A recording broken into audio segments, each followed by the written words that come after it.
Right everyone, it is Finn here and welcome to my Afcon semi-final prediction video because ladies and gentlemen, somehow only 4 teams remain in this year's African Cup of Nations. I can't believe how insanely fast this competition's gone by and I've enjoyed every single minute of it. But of course today we've got 2 fantastic semi-finals to talk about, as we've got my home country South Africa versus the Super Eagles of Nigeria, and we've also got the host, Cote d'Ivoire, also known as Ivory Coast, versus the DRC.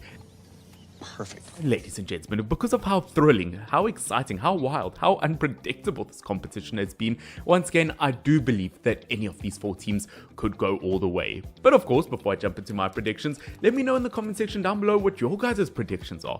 Once again, as I said, it has been an unpredictable competition. I mean, we saw the top 5 ranked African nations in the world all get knocked out before the quarterfinals. So once again, nothing is certain, but once again, I like to see what you guys think. But of course, jumping into our first semi-final of Afcon 2023, we've got South Africa, Bafana versus the Super Eagles of Nigeria. Now, as a South African fan, I am tremendously proud of this team, but I'm also absolutely shitting myself. Language. Look at the Super Eagles of Nigeria. They are a super threatening team at the moment. I think on the attacking front, they create a lot of chances, although they haven't been as clinical as I thought they would. But defensively, conceding only 1 goal this whole competition. Both of these 2 teams do have 4 clean sheets each so far, so I don't necessarily think it could be a high-scoring game, although who knows what could switch on. But at the end of the day, Nigeria looks super dangerous at the moment. I do think Adam Al-Lukman has definitely been the star of the show, which who would have thought that a Fulham and Everton flop would be the star of this Nigerian team and not the African Footballer of the Year? No, he's got a point. At the end of the day, I think Victor Osimhen has missed more chances than anyone else so far this competition, which is disappointing. But once again, when the Super Eagles team has played as a team, they have been super dangerous. And if Osimhen is able to switch on, I am scared as a South African fan. Saying that though, I am so tremendously proud of Bafana. This is the best they have ever done in my lifetime. The furthest they've ever made it at Afcon in 24 years. It's been 84 years. I think defensively they've been solid. Ronwen Williams absolutely saved them versus Cape Verde, saving 4 penalties. I mean, that man is the reason I'm not afraid to get older, because I know he could save my hairline. In fact, he probably could have saved my parents' marriage if he arrived around 10 years ago. No. At the end of the day, this Bafana team will not be easy to take down either. I think defensively we've been super solid. I would like us to take our chances more though. I believe South Africa have had more shots per game than any other team, if I'm not mistaken. About 5 on average per game. So I do think that there is something in this for South Africa. And once again, if you're able to take down the likes of Morocco, the number 1 ranked African nation in the world, I do think you stand a chance versus every other nation. I've been so incredibly proud of South Africa. I think we've definitely played as a top nation, far maybe versus the likes of obviously Mali in our opening game. But other than that, I've been so proud of the football that we've been playing. I have to say, this might sound slightly controversial, but the likes of Mokoena has absolutely been a star in the midfield for South Africa. I would almost compare him to the likes of Seko Fofana for Ivory Coast.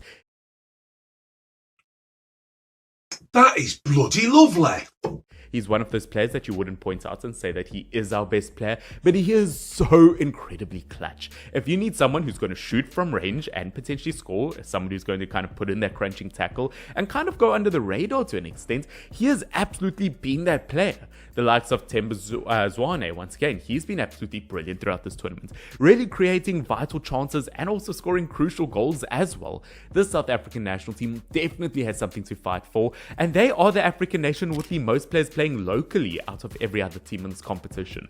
Once again, there is a serious sense of pride here, and I do think South Africa could potentially go all the way, and it will be an incredibly close game.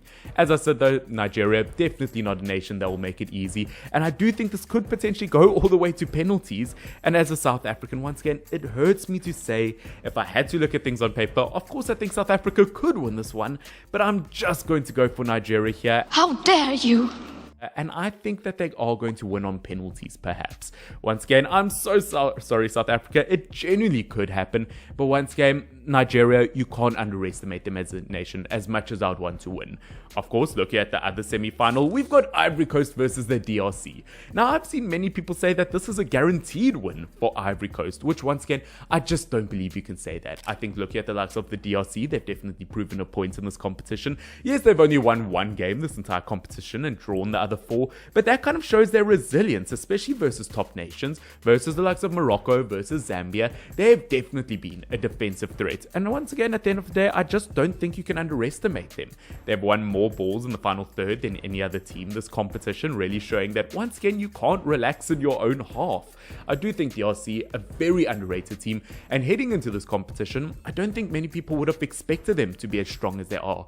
I think Bakambu really returning back as a striker after supposedly retiring from the national team was a major call. I think he's been good. I think the likes of Visa from Brentford has been brilliant. Mbemba has been an absolutely brilliant centre-back. I think this DRC team as a whole has played really well, once again, as a team. I do think, once again, there's lots of synergy here, and they could take down Ivory Coast. Once again, this is the nation that 2-3 weeks ago, Ivory Coast lost to Equatorial Guinea, 4-0? Man there trying to stop Drogba getting himself into further trouble. I don't think that anything is necessarily guaranteed or certain in a game like this. Saying that though, I do think Ivory Coast probably are still the favourites here. Yes, I know Kusunu picked up a red card versus Mali, but saying that, once again, they've got so much depth in those positions. You can still bring on the likes of Willy Bolly, although he wasn't brilliant early on in the competition. Once again, if you put him next to the likes of Ndika, once again, I do think Ivory Coast are certainly solid at the back. Once again, as a team, Ivory Coast have been super solid. I still believe they've got the best midfield in the competition. Attacking wise, I would suggest that they start with Sebastian Haller in a game like this, obviously coming off the bench so far in this competition, but we saw once again when he came on versus Mali, he was that aerial threat that became a major English, motherfucker, do you speak it? Yes. That was a major difference for them, and he really did create more chances for them. Once again, Ivory Coast are such a solid team in this competition, and I just don't think you can underestimate them.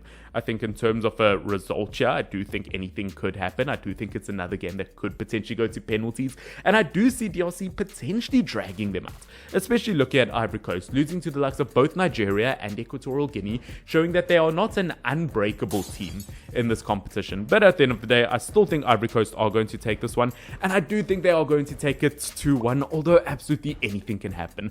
And may the odds be ever in your favor. But of course, ladies and gentlemen, that is it for my Afcon semi-final predictions. Once again, we've got 2 absolutely fantastic games. As I said, I would love for South Africa to win versus Nigeria, but if I had to be honest about it, I do think Nigeria is the stronger team. I don't want to lie to you guys and just choose the nation because it is my home nation, because I don't feel like that's fair in terms of a prediction. I do want to be honest and want to share my opinion about it. I mean, it's the whole point of having this channel, and I just think Nigeria have the edge. And as I said, Ivory Coast, once again, they are the home nation. They've got the backing of the home fans, and they could go all the way as well. But of course, ladies and gentlemen, let me know in the comment section down below what your predictions are for these 2 games and who you think will end up winning it overall. Once again, this has been Finn, FYNN, love and appreciate every single one of you. Cheers. Bye.